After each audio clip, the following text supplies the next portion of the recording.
yung normal line. So, nakalimutan natin. So, dagdag na lang natin. Yung normal line is yung perpendicular sa tangent line. So, pag sinabi yung perpendicular, nag-i-intersect siya dun sa tangent line. Yun yung line na nag-i-intersect o perpendicular to the tangent line. At ang formula nun is point slope form. Yung sa mga nakita ko, point slope form. Yung point slope form yung ginagamit, then kukunin mo yung equation ng line. Kasi usually ganun naman yun yung connection ng calculus sa analytic geometry.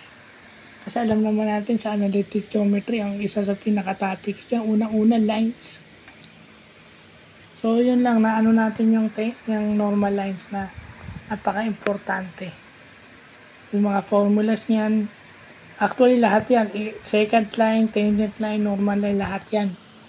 Siguro pag nandun na tayo, lahat yan i-explore natin. So, yun lang po.